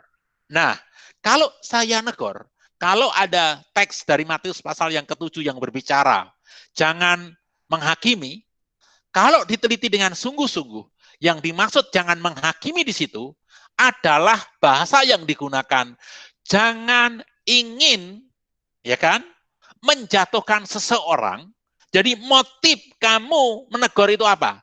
Kalau motif menegur itu untuk menyerang orang tersebut, itu atau membuat orang itu jatuh, berarti kamu salah. Tetapi kalau kamu menegur karena kebenaran, lakukan. Maksudnya begini, saya bilang misalnya, mencuri adalah dosa. Ketika ketemu dari salah kalian nyontek, kalian semua nyontek, kalian ada yang nyontek, saya tegur. 4 mata, saya tegur. Wah, kelihatannya rohani banget saya tegur. Tetapi ketika anak saya nggak siap ujian, nyontek, saya maklum, maka itu tindakan saya kepada kamu mempunyai motif yang tidak benar. Itu yang dilarang di Matius pasal ke-7. Jadi, sekali lagi, menegur orang demi orang itu selamat, baik, itu benar. Justru kalau nggak menegur, salah. Tetapi kalau teguran saya itu karena saya nggak suka, karena saya ada agenda, misalnya saya ingin supaya jemaat dia pindah ke gereja saya misalnya, itu salah. Tetapi kalau menegur for sake of the truth itself, itu keharusan. Nah, saya masuk yang kedua. Caranya. Wah, kalau caranya orang Kristen, kan harusnya menegur 4 mata, Bang. Kan begitu. Pertanyaan berikutnya. Kan si pendeta yang A itu kan negornya lewat medsos. Tunggu dulu. Ini hanya mengungkapkan sebagian kebenaran. Menegur 4 mata itu di dalam kondisi ideal, fine. Tuhan Yesus menegur Petrus di depan orang banyak, nyahlah kau iblis. Ya enggak? Ngomong orang Farisi waktu lagi khotbah, hei keturunan ular beludak. Ya kan? Tetapi kepada Nikodemus, dia 4 mata. Kepada perempuan Samaria, dia 4 mata. Jadi alasan itu juga tidak dibenarkan. Nah, kalau saya mungkin kalau menegur, mungkin yang kalau menegurnya saya setuju. Tetapi mengkritisi cara menegurnya itu lain perkara. Cara orang berbeda-beda. Jadi sikap pengikutnya ini yang harusnya didewasakan. Saya misalnya sebagai pengikut pendeta A, saya akan mengajarkan untuk tidak terlibat untuk membela saya seperti itu. Sebaliknya pendeta B juga mengajarkan ke anak buahnya untuk tidak seperti itu. Sayang, orang-orang yang di atas biasanya bisa menggembalakan orang lain, tidak bisa menggembalakan gembalaannya sendiri. Itu problem. Jadi, sekali lagi, ini masalah cukup kompleks. Bahkan sahabat saya yang kebetulan pendukung satu pendeta yang dikritisi, dia bahkan mengancam saya. Itu teman tidur saya, teman waktu di kos dulu. Sekarang dia jadi pendeta di satu tempat tersebut. Ya, dia mengancam dengan ancaman yang cukup serius. Dia akan mempolisikan dan sebagainya. Dan buat saya, no. Itu tugas kenabian harus dijalankan. Sebelum saya tutup, pertanyaan ini, kalau ada pertanyaan lagi nanti, saya kasih ilustrasi. Bukan ilustrasi, fakta yang saya alami. Satu kali senior saya diisukan berselingkuh. Faktanya, pertama, jemaat melihat dia makan berdua dengan wanita yang bukan istrinya. Berdua saja. Yang kedua, di satu gereja yang bukan di gereja tempat kami, senior saya ini membawa anak kecil yang diakui sebagai anaknya. Perempuan. Padahal kita tahu persis semua anak-anaknya di rumah laki-laki. Nah, itu menjadi gosip di gereja. Dan saya waktu itu sebagai ketua majelis, saya harus menegur dia. Mempertanyakan hal itu. Padahal saya tahu, dia kakak senior saya, dia menjadi ketua panitia pernikahan saya. Ketika anak saya pertama meninggal, dia yang menghibur saya, bahkan dia membayar biaya rumah sakit karena waktu itu secara ekonomi saya masih sangat lemah. Susah kan? Tetapi sebagai seorang nabi, saya harus menyampaikan hal itu. Akhirnya setelah berdoa, karena tugas kenabian itu, saya bilang sama istri, tolong doakan saya ke tempatnya kakak ini untuk klarifikasi dan seterusnya. Dan sampai di rumahnya saya bilang sama istrinya, Mbak, saya ajak kakak makan bakso ya, nanti saya beliin oleh-olehnya. Dan di situ saya tanya, dan akhirnya dia memberi klarifikasi. Benar, dia makan, faktanya dia makan dengan wanita yang bukan istrinya, benar. Tetapi itu adalah kliennya, customer dia, karena dia seorang marketing manager. Ya bagaimana Dek, saya mau makan, mesti ngandang orang, karena itu customer. Yang kedua, anak yang dibawa itu adalah keponakannya. Nah, seandainya saya membiarkan itu, maka saya nggak layak disebut hamba Tuhan. Padahal saya tugas kenabian. Padahal resikonya, saya akan dianggap anak kecil yang tidak tahu utang budi kepada dia. Tetapi sebagai hamba Tuhan, harus tetap dijalankan dengan resiko apapun. Dan saya bisa mengerti kalau pendeta A yang melakukan teguran tersebut dengan segala risiko, bahkan mungkin tuntutan secara hukum, ya. Tetapi itu merupakan tugas. Nah, kalau mengenai cara, masing-masing orang punya cara. Itu jawaban saya. Jangan ada di antara kita di sini yang pro pendeta A dan pro pendeta B akhirnya tidak ikut persekutuan gara-gara berbeda pandangan. Jangan ya. Dan Yesus berkati. Oke, Bang, terima kasih atas jawabannya. Selanjutnya, Bang, ini ada 2 pertanyaan lagi dari Jan Haryanda sama Grace Girl. Dan ini sebenarnya ada pertanyaan lain, Bang. Tapi karena untuk melihat keterbatasan waktu, jadi sampai pertanyaan Grace Girl aja, Bang, ya. Ya, silakan. Yang pertama, dia bilang, malam Bang, bagaimana pengaplikasian sederhana tentang meletakkan kekristenan di atas postmodernisme dalam kehidupan sehari-hari, Bang? Terima kasih. Contoh yang di gereja aja. Postmodern mengatakan tidak ada tafsir tunggal. Ya. Nah, ini seolah-olah mengganggu tafsir kita selama ini. Kalau kita misalnya, ya kalau menegur, ya 4 mata. Itu kan pandangan kita selama ini. Tetapi kalau ternyata, enggak lah, kita lihatlah dari sisi yang lain. Ternyata kita melihat, bukan? Bahwa tafsir itu ternyata tidak sepenuhnya tepat. Karena ada fakta lain di mana Yesus juga menegur enggak 4 mata, misalnya. Jadi tafsiran, misalnya, ada yang selama ini kita pegang. Misalnya, saya gitu yang berteologi reform, bergereja di GKI yang bersifat ekumenis gitu ya. Wah, orang-orang Protestan secara umum berpikir bahwa bahasa roh misalnya atau mujizat gitu, itu sudah selesai. Gitu umumnya saya ngomong umumnya. Ya. Tetapi setelah saya pergaulannya, saya membaca bukunya Gordon V, Craig Kenneth dan lain sebagainya yang berlatar belakang Pentakostal atau karismatik. Dan saya tahu Craig Kenneth seorang yang jujur. Saya tahu Gordon V seorang yang setia kepada kebenaran. Dan akhirnya berpandangan saya akhirnya pikir, oh, rupanya itu toh. Gitu. Dan akhirnya saya bisa mengerti pandangan teman-teman saya Pentakostal dan karismatik terhadap tafsir akan karunia roh. Maka sekarang saya tidak semena-mena. Pokoknya sesat, kan enggak begitu. Oke, aku berpegang begini, tetapi aku mengerti saudara saya berpegang lain. Nah, untuk gerakan ekumenis, in essential, we are unity. In non-essential, we are liberty. Untuk ajaran-ajaran yang sifatnya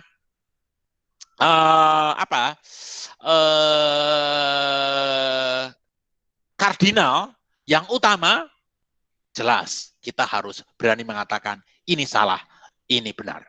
Tetapi untuk yang non-esensial, ya, tafsiran ini, tafsiran itu, kita liberty, kita saling memperlengkapi.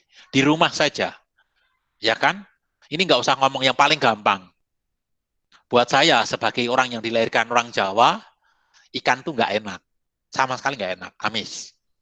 Istri saya yang lahir di pinggir pantai, ikan itu makanan paling enak. Maka pertanyaannya kalau nanya itu, hari ini masak ikan apa Pak? Gitu.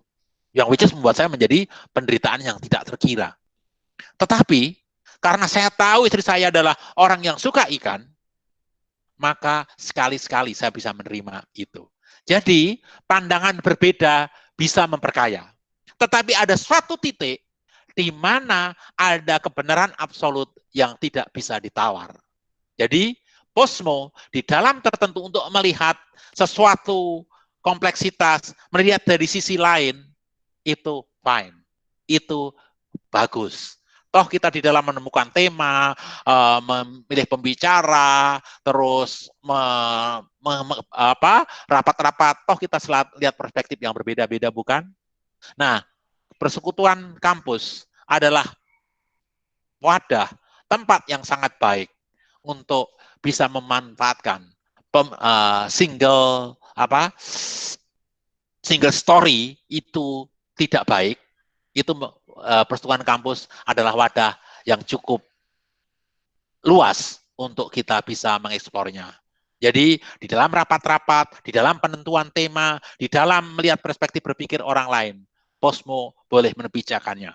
Tetapi bukan berarti tidak ada kebenaran absolut. Kebenaran absolut bisa dicari, bisa ditemukan, bisa disimpulkan dari cara pandang yang berbeda-beda tadi. Itu salah satu aplikasi menunggangi Posmo untuk kemuliaan nama Tuhan. Oke, Bang, selanjutnya pertanyaan yang terakhir dari Timotius, Bang. Bang, mau belakangan ini sedang marak orang-orang yang mempertanyakan konsep kasih Tuhan karena banyak anak-anak yang mengidap penyakit yang tidak bisa disembuhkan.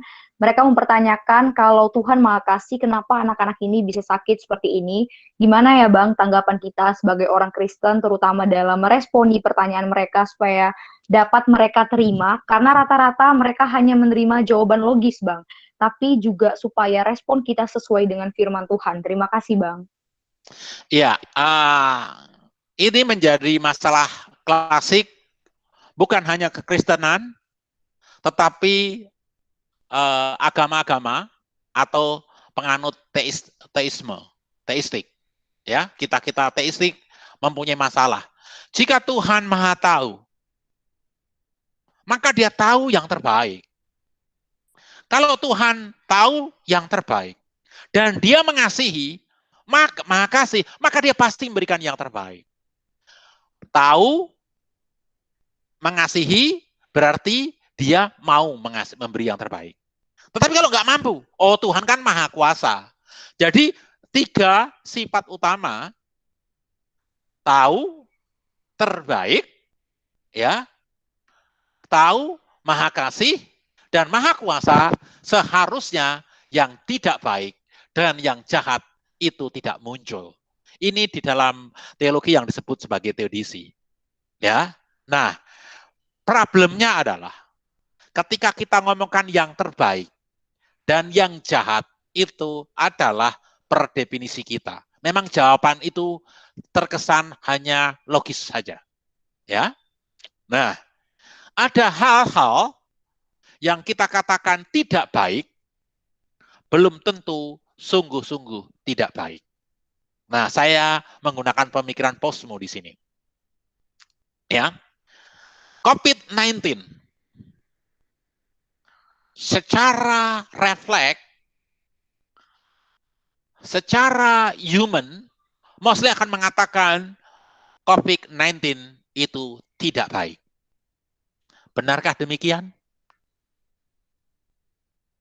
Jangan kita mengatakan itu karena kerangka pikir kita baik itu dengan definisi tertentu. Definisi di dalam kerangka pikir manusia. Ingat, manusia secara rasionnya pun ciptaan. Mana mungkin mengerti rasionnya pencipta. Ya kan? Sudah ciptaan, kita ini terbatas. Mana mungkin bisa mengerti pemikiran yang tak terbatas dari sang pencipta. Belum lagi kita polluted by sin, oleh dosa. Sehingga konsep kebaikan, konsep kebenaran dari kita pasti ada defeknya.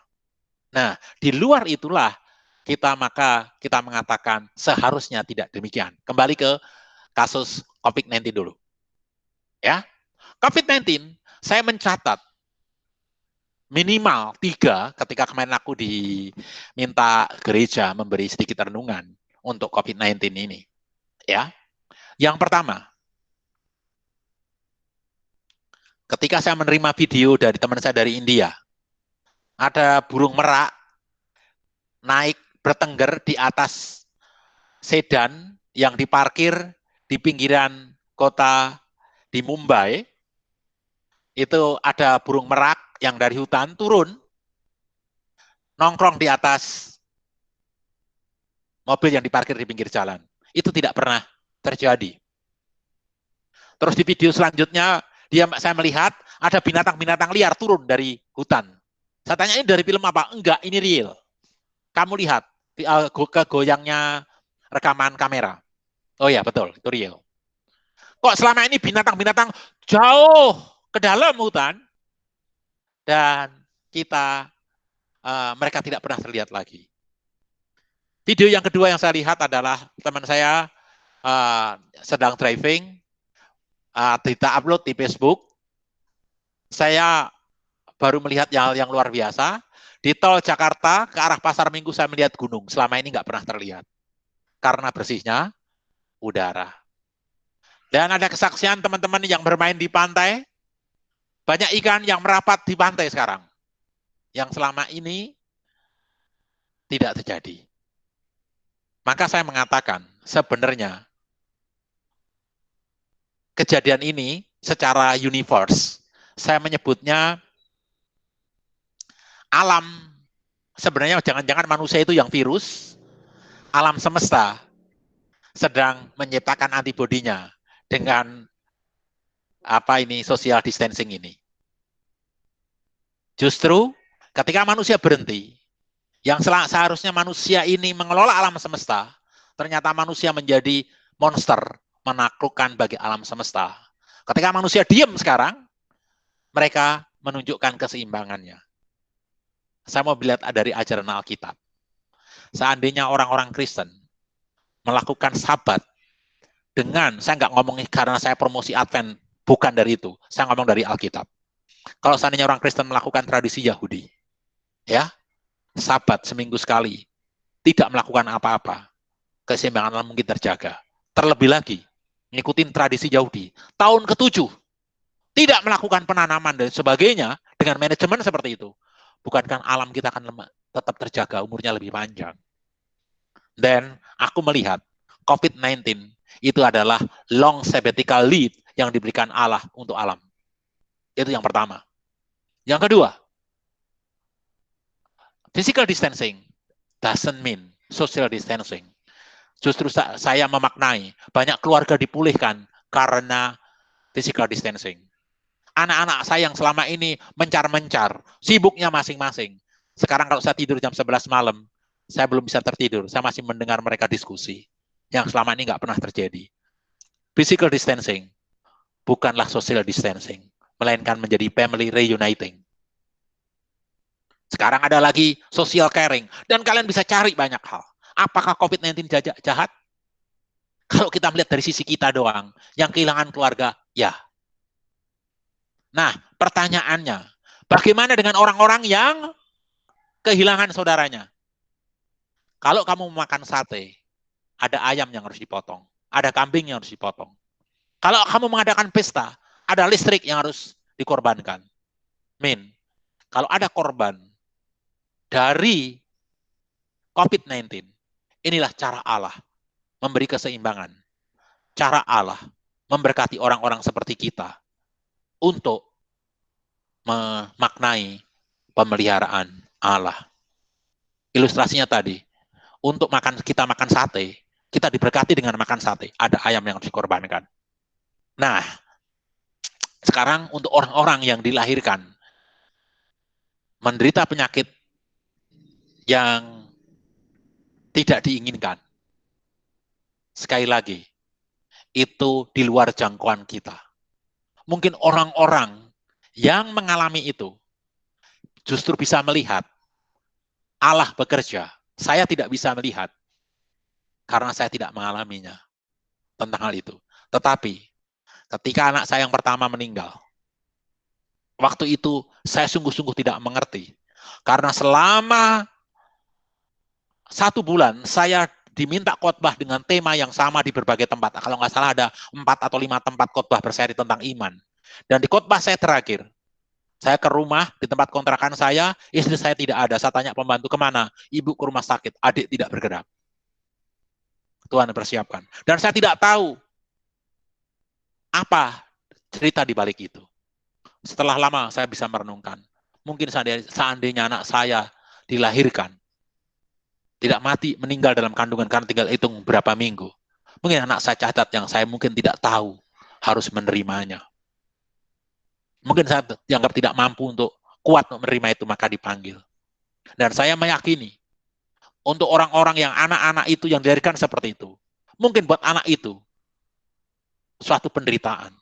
Tapi buat orang lain, mungkin ada berkat yang harus dipelajari dan diterima. Saya punya teman yang saya dengar ceritanya. Seorang ibu yang rindu punya anak. Dan anak itu sejak lahir sakit. Tidak bertumbuh menjadi besar. Ukurannya cuma sekitar, kalau beratnya 5 kilo, ya cuma 5 kilo terus. Anak itu tidak bisa apa-apa.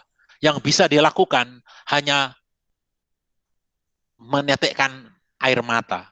Karena ibu ini sangat mengasihi, dia tahu air mata ini artinya apa, air mata itu artinya apa.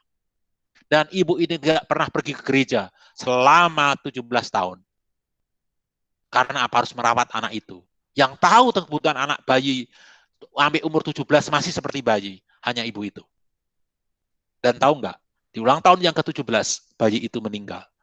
Apa kebaikan Allah? Mungkin bagi kita tidak mengerti. Tapi bagi ibu itu, satu kali pernah bersaksi, saya menyaksikan mujizat Allah. Apa mujizatnya? Mujizatnya Allah diberi kekuatan untuk bisa menanggung derita ini selama 17 tahun. Jadi, mungkin secara logis kita tidak bisa memberi jawab kepada orang-orang yang mengalami itu. Tetapi saya meyakini, Allah yang maha baik pasti memberikan yang terbaik untuk orang yang layak menerima kebaikan. Dan Allah yang maha bijak memberikan itu dengan pertimbangan yang cukup panjang. Bukan seperti kita orang bodoh yang impulsif memberi keputusan dengan sesaat. Karena ada ditulis, masakan Allah semesta alam menimbang tidak dengan seksama, kata pemazmur. Dan Yesus memberkati.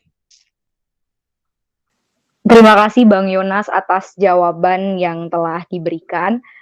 Teman-teman, sesi tanggung jawab kita sudah selesai. Kepada Bang Yonas dipersilakan untuk menutup sesi tanya jawab ini dalam doa. Baik, sebelum tutup dalam doa, kalau memang ada pertanyaan bisa disampaikan kan di presentasi, saya titipin ke siapa tadi. Itu presentasinya bisa kalian keep, dan di akhir presentasi tersebut ada nomor telepon saya. Bagi yang ada pertanyaan, boleh aja WA saya di nomor tersebut. Ya, selamat Paskah, Tuhan Yesus memberkati. Kita bersatu dalam doa.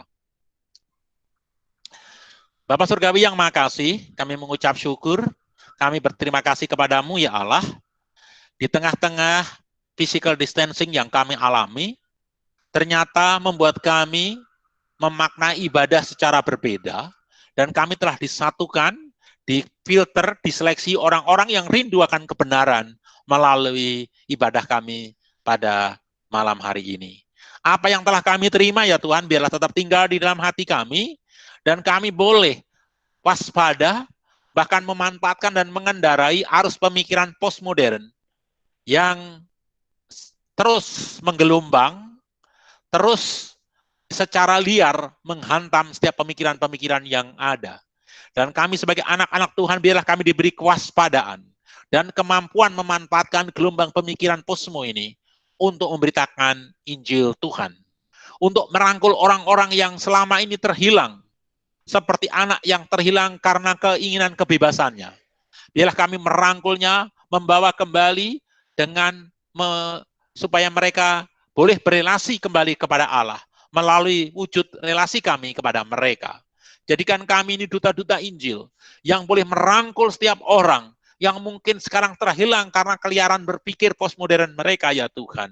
Dan kami berdoa untuk orang-orang yang sungguh-sungguh bergumul di arus pemikiran postmodern ini, bahkan mungkin yang sudah tersesat di dalam arus postmodern ini ya Tuhan, yang sulit untuk kembali ke rumah Bapa dengan relasi yang seharusnya, pimpin sertai kami. Hamba-Mu berhenti berbicara, suara hamba-Mu tidak akan terdengar lagi, namun Roh Kudus Tuhan yang ada pada setiap kami akan terus mengingatkan kebenaran firman Tuhan ini bagi kami. Ampuni kami ya Allah, jika dalam mendengarkan firman ada sikap yang tidak berkenan di matamu. Ampuni juga hamba-mu, jika dalam menyampaikan kebenaran firman-mu, ada sikap hamba yang tidak berkenan di matamu. Terlebih-lebih jika hamba-mu ini mencuri kemuliaan-mu. Sebab segenap hormat dan kemuliaan bagi Allah dari kekal hingga kekal. Dalam Kristus Tuhan yang kami beritakan, jati diri kebenaran itu sendiri, kami berdoa dan mengucap syukur. Amin. Teman-teman, aku sangat mengucap syukur khotbah yang di-sharingkan oleh Bang Yonas tadi. Kalau boleh aku sharing singkat. Jadi sebenarnya postmodern ini bukanlah hal yang baru lagi di bawah kolom langit, karena di kitab pengkhotbah udah mencatat bahwa segala sesuatu tidaklah hal yang baru di bawah matahari ini, teman-teman. Dan postmodernisme ini sudah mempengaruhi gereja gitu, teman-teman. Di mana orang-orang gereja jadi mengganti presentasi dengan sebagai ganti dari esensi tersebut. Terus orang-orang gereja menafsirkan alternatif sebagai ganti dari dogma. Kemudian orang-orang gereja lebih suka hal-hal yang praktis sebagai ganti dari ortodoksi, dan produksi makna sebagai ganti dari objektivitas penafsiran, teman-teman. Tapi Paulus mengingatkan kepada kita pada saat hari ini juga di dalam Roma 12 ayat 2, janganlah kamu menjadi serupa dengan dunia ini, tetapi berubahlah oleh pembaruan budimu, sehingga kamu dapat membedakan manakah kehendak Allah, apa yang baik, apa yang berkenan kepada Allah dan yang sempurna. Kita sebagai seorang yang telah mengetahui kondisi zaman ini, yaitu posmo, dan kita mengetahui sendiri kebenaran yang sejati itu hanyalah berasal dari Alkitab. Kita harus benar-benar mengerti bahwa pertama kita harus menjual esensi dengan kemasan yang baik, teman-teman, karena kita tahu bahwa nilai-nilai kekristenan itu adalah hal-hal yang mulia, sehingga hal-hal yang mulia ini harus kita kemas dengan hal-hal yang bagus.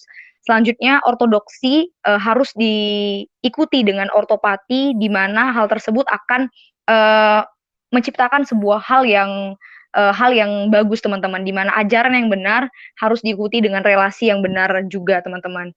Terus yang terakhir adalah sajikan objektivitas tafsir dengan sikap yang relasional. Itu yang aku bisa nikmati kepada teman-teman. Sebelum kita menutup ibadah kita pada hari ini, mari kita menyanyikan lagu Ku Hidup Bagimu.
Yesus, kau kebenaran yang menyelamatkanku.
teman-teman, karena mungkin ada masalah teknis, jadi kita tutup ibadah kita ini. Sebelum kita tutup ibadah kita ini, mungkin aku sedikit sharing.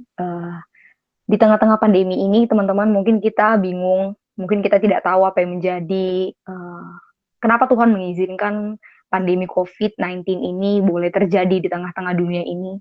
Begitu banyak korban jiwa, begitu banyak orang-orang yang harus berusaha bekerja di tengah-tengah pandemi ini. Bahkan kita tidak bisa secara langsung untuk beribadah bersama-sama dengan sesama kita. Tapi satu hal yang harus kita ingat adalah ketika Tuhan mengizinkan segala sesuatu terjadi, itu untuk mendatangkan kemuliaan bagi Tuhan. Dan kiranya di tengah-tengah pandemi saat ini, kita sebagai orang-orang yang telah menerima karya keselamatan dari Kristus itu, kiranya kita tidak hanya diam atau stagnansi dalam pertumbuhan iman kita, tapi kiranya kita boleh di tengah-tengah pandemi ini benar-benar mendengarkan apa yang menjadi kehendak Tuhan, mendengarkan isi hati Tuhan, belajar firman Tuhan, bertumbuh di dalam saat teduh kita, di dalam kita membaca Alkitab, di dalam kita mendengarkan khotbah-khotbah atau kita mengikuti ibadah dan lain sebagainya, dan kita boleh sharing iman kita kepada orang-orang di luar sana yang belum mendengar itu, teman-teman. Karena di luar sana masih banyak seperti orang-orang yang perempuan Samaria yang berusaha mencari-cari kepuasan yang sejati itu, tapi tidak menemukan kepuasan yang sejati itu, teman-teman. Mereka membutuhkan orang-orang yang berbicara tentang kebenaran itu, teman-teman. Jadi kiranya firman hari ini benar-benar kita refleksikan di dalam kehidupan kita dan boleh kita aplikasikan di dalam kehidupan kita. Teman-teman, demikian ibadah kita pada hari ini. Kepada Bang Yonas, dipersilahkan untuk menutup ibadah kita di dalam doa. Mari kita bersatu dalam doa. Bapa Surgawi yang Maha Kasih, kami mengucap syukur, kami berterima kasih kepadamu untuk kasih penyertaan Tuhan kepada kami sepanjang ibadah perayaan Paskah yang kami rayakan secara online pada malam hari ini. Biarlah Tuhan, kami tidak gagap menghadapi dunia, karena kami mempunyai kebenaran yang objektif, kebenaran yang mutlak, bahkan kebenaran didukung oleh kebenaran yang historis. Kubur kosong membuktikan Tuhan Yesus hidup bangkit kembali. Terima kasih ya Tuhan, ketika kepada kami diberi tugas untuk tetap menjadi nabi-nabi Tuhan, menjadi pemberita-pemberita Tuhan di tengah-tengah masyarakat yang sedang sakit, bahkan menuju kebinasaan dengan berbagai paham, dengan berbagai pilihan hidup ya Tuhan. Dan biarlah sebagai nabi-nabi Tuhan, sebagai saksi-saksi Tuhan, kami boleh memberitakan kebenaran, bukan dengan pongah, namun dengan rendah hati, bukan dengan menghakimi, namun dengan merangkul dan mengarahkan teman-teman kami. Oleh karena itu ya Tuhan, persiapkanlah kami, perlengkapi kami senantiasa untuk boleh menjadi agen-agen Tuhan, merangkul orang-orang yang hilang, melarikan diri dari rumah yang Tuhan sendiri telah sediakan, yaitu relasional dengan Bapa. Oleh karena itu ya Tuhan, pakailah kami dengan segala keberadaan kami. Perlengkapi kami melalui pembinaan-pembinaan yang ada pada masing-masing kami. Sehingga kami sungguh-sungguh boleh menjadi alat Tuhan yang bisa diandalkan, yang penuh kesetiaan dan penuh kesahajaan untuk memberitakan apa yang Tuhan sendiri telah percayakan kepada kami. Kalau kami sebentar akan kembali Tuhan kepada pergumulan kami, perkuliahan kami secara jarak jauh, permasalahan-permasalahan kami, sertai kami. Dan biarlah di dalam menjalankan itu semua, kami tetap mengingat tugas kami sebagai pemberita-pemberita Tuhan. Karena untuk itu ya Tuhan, kami telah diperlengkapi oleh kebenaran firman-Mu. Karena untuk itu kami telah ditebus dan diutus. Karena untuk itu pula kami semua menerima berkat dari Tuhan. Kiranya kasih karunia dari Allah Bapa dan putranya yang tunggal Tuhan kita Yesus Kristus yang telah menebus dan mengutus kita, serta persekutuan dengan Roh Kudus ada tetap terus menyertai kita dalam studi kita, dalam pelayanan kita, dalam kita berelasi dengan teman-teman, dengan keluarga, dengan sesama, menyertai kita sekalian dari saat ini hingga kesudahannya. Amin. Selamat Paskah teman-teman, sampai ketemu. Tuhan Yesus memberkati. Selamat Paskah, Bang. Teman-teman, ibadah kita Selamat sudah selesai. Teman-teman boleh mengambil saat teduh.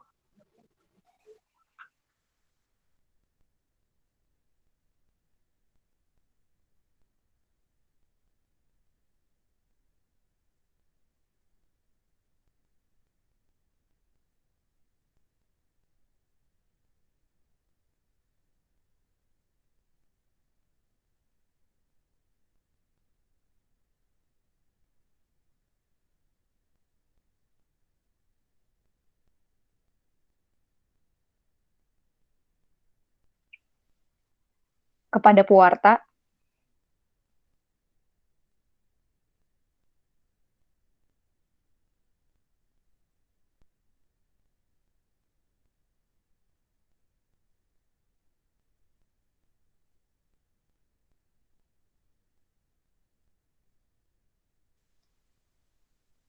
Halo semuanya, terima kasih sudah hadir di PJ Paskah Online kita pada hari ini. Terima kasih untuk Bang Yonas dan Kak Nobel untuk firmannya.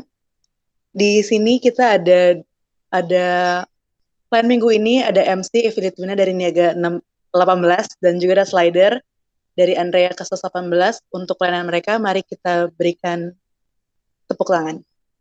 Oke, jadi kita juga ada beberapa pengumuman. Yang pertama itu ada persekutuan doa online yang akan diadakan pada setiap Rabu jam 8 di Google Meet. Jadi nanti teman-teman boleh join, nanti kita kasih linknya. Terus yang kedua, kita ingin sama-sama untuk berdoa untuk teman-teman yang punya pokok doa, boleh banget diisi di bit.ly/from doa Visipia. Nah, linknya bisa didapat dari IG PO Visipia, teman-teman.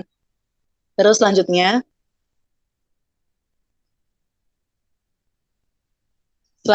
kalau misalnya teman-teman ada yang mau memberkati teman-teman yang lainnya lewat tulisan, boleh banget di-submit tulisannya dan menjadi berkat buat teman-teman PO Visipia yang lainnya, dan boleh isi di bit.ly/line PO Visipia. Selanjutnya, oh ya, jangan lupa PJ online minggu depan ya teman-teman, kita akan membahas tentang toxic relationship. Happy Friday, God bless you all. selamat Paskah semuanya. Tuhan Yesus memberkati. Selamat Paskah.